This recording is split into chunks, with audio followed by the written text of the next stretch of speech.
இல்ல நீங்க லாஸ்ட்டா வந்து ஒரு ட்வீட் போட்டிருந்தீங்க. தமிழ்நாட்டுக்கு பார்த்தீங்கன்னா, தமிழ்நாட்டுல ஒரு முல்லை பெரியார் பிரச்சனைக்காக. ஸோ அப்போ வந்து உங்களுக்கு எதிர்ப்பா இங்க தமிழ் ரசிகர்கள் நெறைய பேர் வந்து ட்வீட் பண்ணியிருந்தாங்க. அப்படி இருக்கிற சமயத்துல கடுவாக்கு எப்படி தமிழ் ரசிகர்கள் ஆதரவு குடுப்பாங்கன்னு எதிர்பார்க்குறீங்க? ரொம்ப இன்ட்ரெஸ்டிங்கான கொஸ்டின் சார். இப்ப நான் அந்த கேள்விக்கு பதில் சொன்னீங்கன்னா, இந்த மொத்த பிரஸ் மீட்டோட ஹெட்லைன் அது ஆயிடும். நான் இங்க வந்தது வந்து கடுவா படத்தோட ப்ரமோஷனுக்கு. ஸோ அதை பத்தியே பேசலாமே. சார், பிரசாந்த் நீல் சாரோட அப்கமிங் மூவியான சலார் படத்துல நீங்க ஒர்க் பண்றீங்க. ஆக்சுவலா நேத்தி ஃபுல்லா என்டர்ன் பண்ணா நானே கன்ஃபார்ம் பண்றதுக்கு முன்னாடி நீங்க கன்ஃபார்ம் பண்ணிட்டீங்களா? இல்ல சார், அந்த டாக் தான் போயிட்டு இருக்கு ஆக்சுவலா. சோ அது நீங்க கன்ஃபார்ம் பண்ணீங்கன்னா நல்லா இருக்கும் இந்த ஸ்டேஜ்ல. இல்ல ஆக்சுவலி நான் சலார் நரேஷன் கேட்டேன்.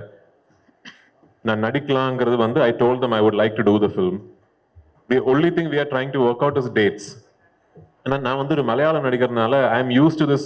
ஓகே, ஒரு 50 days 55 daysல ஒரு படம் ஆரம்பிச்சு ஃபுல்லா ஒரு படம் முடிச்சு நெக்ஸ்ட் ஃபிலிமுக்கு போலாம். But Salaar can't be shot like that. It will go on for many months.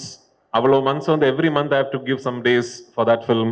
So அப்படின்னா I have to now talk to all the Malayalam films that I have lined up and tell everybody இந்த மாதிரி ஒரு commitment இருக்கு. ஏன்னா வந்து சலார் மாதிரி ஒரு பிரம்மாண்ட படம் அது. அதுல போய் டேட்ஸை கொடுத்து நான் ஒரு 10 days ஷூட் பண்ணி கமிட் ஆனதுக்கு அப்புறம் ஏன் டேட்னால அதுக்கு ஒரு ப்ராப்ளம் வரக்கூடாது. You know I owe that much to Prabhas, to Prashanth, to Hombale. But it is a very good script. I would love to do that. Vaathi படத்துல தனுஷ் கூட நடிக்கிறீங்க. இப்போ பிருத்விராஜ் சார், விவேக் ஓப்ராய் இவங்க கூட நடிக்கிறீங்க. 3 பேர் கூட நடிச்சதுல என்ன வந்து நீங்க கத்துக்கிட்டீங்க? ஓகே, நான் இங்கே எல்லாருலேயும் பார்த்த ஒரே ஒரு விஷயம் என்னென்னா, எந்த அளவுக்கு சக்ஸஸ்ஃபுல்லாக இருக்கிறீங்களோ, எந்த அளவுக்கு பெரிய ஆளாக இருக்கிறீங்களோ, அந்த அளவுக்கு அவங்க டவுன் டு எர்த்தாக இருக்கிறீங்க. பிகாஸ் இந்த மாதிரி இப்போ எப்போவுமே ஸ்டார்ட் பண்ணுற ஒரு ஸ்டார்டிங் ஸ்டேஜில் இருக்கிற ஒரு ஆக்டருக்கு இந்த மாதிரி பெரிய படங்கள் பண்ணும்போது ஒரு கவலை இருக்கும், ஒரு ஃபியர் இருக்கும், அந்த ஒரு டென்ஷன் இருக்கும். ஆனால் அங்கே போய் நம்மளால் ரொம்ப நல்லா ஆக்ட் பண்ண முடியுதா, பெர்ஃபார்ம் பண்ண முடியுதா, அது அவங்க தெரிய ஒரு கம்ஃபர்ட். அந்த கம்ஃபர்ட் இல்லைன்னா நமக்கு அந்த மாதிரி பெர்ஃபார்ம் பண்ண முடியாது. ஸோ இந்த டவுன் டு எர்த்தாக பிஹேவ் பண்ணுறது இட்ஸ் சம்திங். அண்ட் நான் இவங்க எல்லாருலேயும் பார்த்த ஒரே ஒரு விஷயம்னா தேர் வெரி டிசிப்ளின்ட் இன் தேர் ஒர்க்னு வரும்போது அவங்க யூனோ ரொம்ப டிசிப்ளினாக இருப்பாங்க. அண்ட் தனுஷ் சார் பற்றி சொன்னீங்கன்னா, ஹி இஸ் வெரி குவைட். செட்டில் இருக்கும்போது எப்போவுமே புக் படிச்சுட்டு இருப்பீங்க. பட் ஆக்ஷன்னு சொன்னால் he is in the character just like this. And he knows ஸ்கிரிப்டை பற்றி, அந்த சினிமா பற்றி A to Z அவங்களுக்கு முழுசாக தெரியும். அண்ட் ஆக்ஷனாக இருந்தாலும், டான்ஸாக இருந்தாலும், இல்லைனா யூனோ ஆக்டிங்காக இருந்தாலும் எல்லாமே அவங்களுக்கு ஒரே ஒரு டேக் தான். அவ்வளோ பர்ஃபெக்டாக வருவாங்க. அண்ட் சார் கூட இஸ் வாக்கிங் ஃபிலிம் ஸ்கூல் மாதிரி சினிமா பற்றி அந்த அளவுக்கு நாலேஜ் வச்சுருக்காங்க. ஸோ இது எல்லாமே தான். இதிலிருந்து ஒவ்வொரு ஃபேக்டர்ஸ் நான் என் லைஃப்பில் அப்ளை பண்ணிட்டீங்கன்னா I feel that I will be success. And when you said about you don't know anything other than cinema, as like you are that inspiration for all those I've never been to college, so plus 2 தான். ஆமாம், நான் காலேஜுக்கு போனதே இல்லை. So நீங்கள் தான் அந்த மாதிரி ஒரு இன்ஸ்பிரேஷனாக இருக்காங்க. ஸோ ஜஸ்ட் யா, எனக்கு தமிழ் படங்கள் ரொம்ப பிடிக்கும், தமிழ் மொழி ரொம்ப பிடிக்கும். ஸோ தமிழில் வேற இப்போ இங்கே சின்ன படங்கள்ல இருந்து கண்டென்ட்ஸுக்கு பெரிய படங்கள்ல இருந்து ரொம்ப வெரைட்டியான படம் பண்ணுற ஒரு இண்டஸ்ட்ரி தமிழ். டெஃபினெட்லி நான் இப்போ ஒரு படம் பண்ணிட்டு இருக்கேன், ரொம்ப அழகான ஒரு படம் அது. ஸோ அதுக்கப்புறம் இன்னும் நிறையா வாய்ப்புகள் வந்தீங்கன்னா டெஃபினெட்லி நான் தமிழில் நடிப்பேன். இங்கே கடுவா அப்படின்னா என்ன? ஐ மீன் when did you feel that there is a need to do a action film in Malayalam? Because இதுவே வந்து கிட்டத்தட்ட வந்து they have set a benchmark for Malayalam films. Others are trying to emulate Malayalam movie. நீங்க then why do you feel there is a need to go and do one fully action packed entertainer? ரெண்டு, and மூணாவது, how do you manage direction, acting, distributing? So how do you manage all those things? Yeah, so அந்த கேள்விக்கு வந்து இந்த script நான் கேட்கறது 2019 beginning அந்த டைம்ல. ஸோ அன்னைக்கு அந்த ஸ்கிரிப்ட் கேட்ட போதே the first thing that struck me is, ஏன் ரொம்ப நாள் ஆகுது இந்த மாதிரி ஒரு ஸ்கிரிப்ட் கேட்டு. லைக் சமீபத்தில் வந்து எல்லாருமே வந்து மலையாளத்தில் ஸ்கிரிப்ட் சொல்றது நல்ல ஸ்கிரிப்ட் தான், இல்லைன்னு சொல்லல, but real you know cerebral socially relevant அந்த மாதிரி படங்கள், எல்லாம் ஃபீல் குட் அந்த மாதிரி படங்கள்.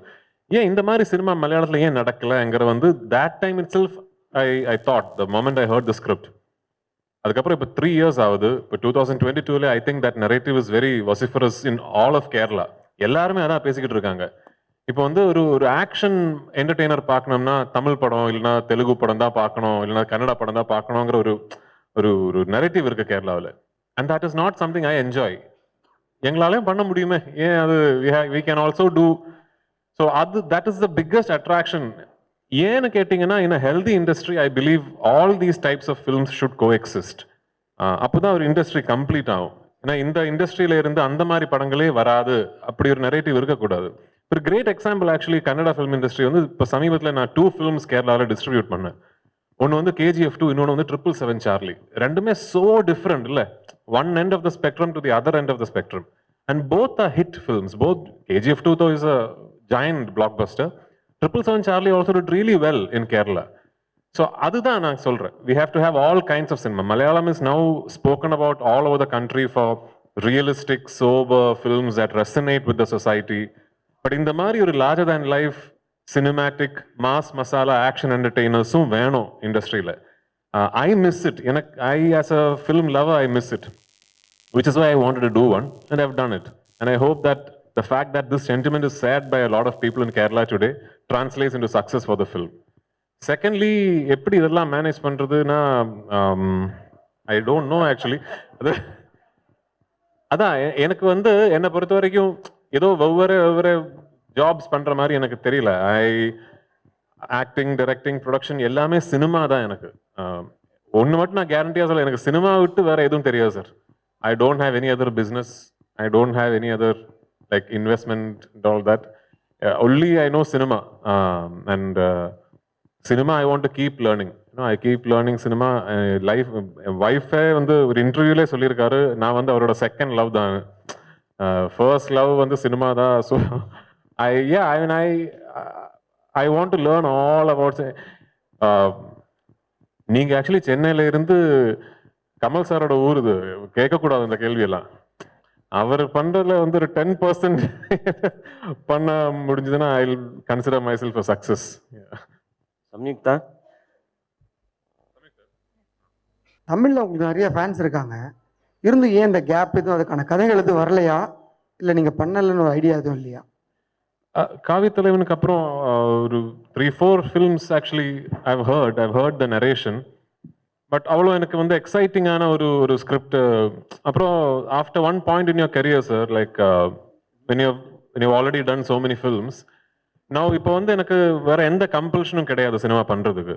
only if the work that film excites me will I do. இல்லை வேற எந்த கம்பல்ஷனும் கிடையாது. வந்து பணம் அது இதெல்லாம் now no, it's okay. I'm 20 years into this job now. I'm in a position where I'm happy. So only thing that will make me say yes to a film is that it excites me as an actor. I want இல்லைன்னா இந்த படம் சூப்பராக இருக்கணும், I want to see that film on screen. அந்த மாதிரி ஒரு script actually நான் கேட்கல இது வரைக்கும். இப்போதான் சமீபத்தில் couple of filmmakers have reached out to me and they want to narrate a script to me. I haven't met them. If I meet, and I'm hoping and praying that it's a good script and I will want to do it. Hopefully yes. And like I said, I want to do a Tamil film for sure. Yeah. Sir, Prithviraj sir, இப்போ வந்து pan India concept வந்து ரொம்ப சக்ஸஸ்ஃபுல்லாக போயிட்டு இருக்கு. So இப்போ ஏதாவது ஒரு ஏற்றத்தாழ்வு இருக்கு, அப்போ ஒரு மொழி படத்தை இன்னொரு ஸ்டேட்ல கொண்டு போய் ரிலீஸ் பண்றதுல ஏதாவது ஏற்றத்தாழ்வு இருக்குன்னு நினைக்கிறீங்களா? சார் இப்போ என்னன்னா, இந்த படம் வந்து டப்பிங் பண்ணி மற்ற ஸ்டேட்ஸ்ல ரிலீஸ் பண்றது 1-2 விஷயங்கள் இருக்கு அதில். ஃபர்ஸ்ட்லி, எப்படி இருந்தாலும் இந்த டப்பிங்கான எஃபர்ட் இன்னைக்கு எடுத்து தான் ஆகணும். Because of how the digital rights business model is design today, all of us are anyway dubbing because the digital rights agreement will have that clause. If we give them all the language versions, we get more money. If we give them only Malayalam, we get this much money. So most of these big films, Kaduva mari big budget films alla vandu, we hand over digital rights and we give them the dubbed version in all 5 languages. So the amount is more and the revenue is more. அது எப்படி இருந்தாலும் பண்ணி தான் ஆகணும், அந்த effort எடுத்து தான் ஆகணும்.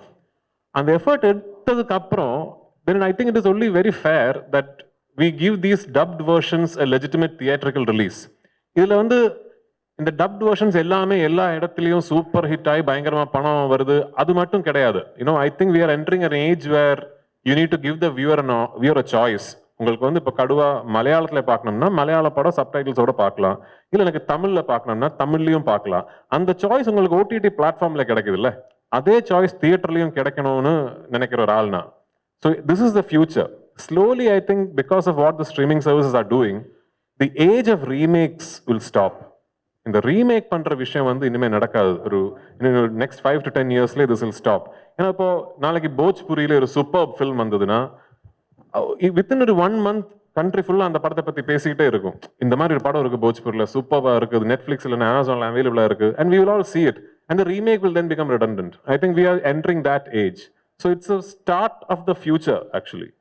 ப்ரோடாடி படம் நீங்கள் வந்து டைரக்ட் பண்ணியிருக்கீங்க, மோகன்லால் சார் வந்து நடிச்சிருக்காரு. ஸோ தமிழ்லேயே நீங்கள் காஸ்ட் பண்ணி அந்த படம் பண்ணணும் அப்படின்னா நீங்கள் யாரெல்லாம் காஸ்ட் பண்ணுவீங்க? எனக்கு வந்து actually I can only tell you my dream cast, no. So ஏன்னா see I know he's one of not one of probably India's biggest super star, cult following. But எங்கேயோ வந்து some people at least have forgotten that Rajini சாருக்கு வந்து அமேசிங்கான comic timing இருக்கு. இப்போ கமல் சாரோட comic timing we know Panchathanthiram, we've seen, even recently even the current generation will know that Kamal sir pulls off comedy superbly. But எங்கேயோ ரஜினி சாரை பத்தி அப்படி பேசுறது இல்லைன்னு நினைக்கிறேன். that he has got absolutely fantastic comic timing. நான் ப்ரோடாடி பண்ணி முடிச்ச உடனே when I thought if I will do the film in Tamil, my dream cast for Lal sir's character was Rajini sir. And then the other character will depend on who does Lal sir's character only, So, yeah, I mean, I would love to see, but நான் direct பண்ணோம்ல, யாராச்சும் பண்ணி, I would love to see Rajini sir in a family comic drama, because I think he's a wonderful actor. He's a superb, he's one of the biggest stars, but I also think he's a wonderful actor, and I would love to see him in a role like that. Pan India ஃபிலிம்னாலே maximum 2 part எடுப்பாங்க, KGF, Pushpa, Vikram கூட அந்த. ஸோ கடுவாவும் second part எதிர்பார்க்கலாமா? தெரியல sir, அது ஒரு டைரக்டர் ரைட்டர் கிட்ட தான் கேட்கணும். But to my credit, I announced Lucifer as a 3-part series before the Pan India craze came. So, தெரியல. I mean, it purely depends on how you want to. Like, for example, KGF. I know Prashant always knew it was a 2-part film. Like before, the first part became a hit itself, he knew that there will be a second part to complete the story. And it is not like you start doing the first film and then halfway through you realize, oh, this will need to go to a second part. Same with Lucifer. Lucifer, we knew the story arc from first part to third part, but we didn't announce it because 3-part series வரப்போற படம் first part disaster முடிஞ்சிருச்சுல்ல. So அதான் பேசாம இருந்து, the film does well, then we'll think about it. Sir, Thank you so much. Sir Prithvi sir, மலையாள திரைப்படங்கள் வந்து நேட்டிவிட்டிக்கு வந்து ரொம்ப பேசப்படும் இப்போ மற்ற லாங்குவேஜில் ரசிகர்கள்ட்ட கூட. அது எந்த அளவுக்கு முக்கியத்துவம் நினைக்கிறீங்க நீங்க? நேட்டிவிட்டிங்கிறது முக்கியம் இல்லை, but where you have to understand nativity is there is also, I think, a sense of false comprehension where if you want your film to travel, you cannot be rooted in nativity. அது தப்பு. ரொம்ப நேட்டிவான, ரொம்ப deeply rooted in your கல்ச்சர்னா ஒரு படமா இருந்தாலும் it could actually be effective everywhere if you tell the story the right way. For example, விசாரணை, வேர்ல்டுல எங்க போய் உட்கார்ந்து அந்த படம் பார்த்தாலும், even if you watch it with subtitles, it hits you. உள்ளுல ஏதோ ஒரு பிடிக்குது, அப்படி ஒரு கொளுத்து விசாரணை வந்து. And it's deeply rooted in interior Tamil Nadu. So nativity என்கிறது is not something that is a must or not must. Only thing is, the moment you start thinking, I want my film to release on a pan India level, இல்ல அது வந்து styling வந்து நியூட்ரலா இருக்கணும், story வந்து சிட்டில set பண்ணிருக்கணும், அந்த மாதிரி திங்க் பண்றதுக்கு தேவையில்லைங்கிற ஒரு ஒப்பீனியன் எனக்கு. Thank you so much. For last 8 years. Oh, thank you so much. It started from the movie called Anarkali, Memories, and Mumbai Police. அப்புறம் வந்து ஸ்டாப் பண்ண முடியல என்னால. நான் ஸ்டாப்பா உங்களோட என்சைக்ளோபீடியா ஸ்டாப்பே பண்ணாதீங்க ப்ளீஸ். பண்ண மாட்டேன். Thank you. So here I am. Thank you. So Jana Gana Mana whatever it is. ஒண்ணே ஒன்னு சொல்ல என்னன்னா, என்ன சொன்னாலும் அந்த தமிழ் படத்துல, அந்த மொழி படத்துல நீங்க நடிச்சீங்க பாத்தீங்களா, அது வந்து extraordinary. Thank you so much. அந்த நாய் சேசிங் சீன் வந்து உண்மையாவே நாய் துரத்திற மாதிரி ஓடுனீங்களா, இல்ல நீங்க சும்மா அப்படியே ஆக்ஷன் அப்படியே நான் ஸ்டாப்பா ஓடுனீங்களா? ஏன்னா நான் ஸ்டாப்பா ஓடுனதா, ஏன்னா எனக்கு வந்து நாய் குட்டி ரொம்ப பிடிக்கும். So I don't run away from dogs. But அந்த படம் வந்து ஃபுல் கிரெடிட் ராதாமோகனோடது மேம். ஐ மீன் அந்த ஆள் ஒரு ஜீனியஸ். எனக்கு தெரியல, I don't know why Radha மோகன் is not doing films back to back, because அவர் கூட உட்கார்ந்து ஒரு ஈவினிங் நீங்க பேசிங்கன்னா உங்களுக்கு you will know that man is a true genius. அவர்கிட்ட இருக்கிற ஸ்டோரிஸ், ஸ்கிரிப்ட்ஸ், சினிமா தாட்ஸ். நான் இப்போ வந்து at some point I will call Radha Mohan and say, if you are not making those stories, give those stories to me. Because அவ்வளோ நல்ல விஷயங்கள் இருக்கு ராதா மோகன் கிட்ட. So ப்ளீஸ் அந்த மாதிரி மூவிஸ் நிறைய பண்ணணும் நீங்க. thank you, I'll try my best. Thank you so much. Really great. Thank you. Thank you so much. Thank you so much.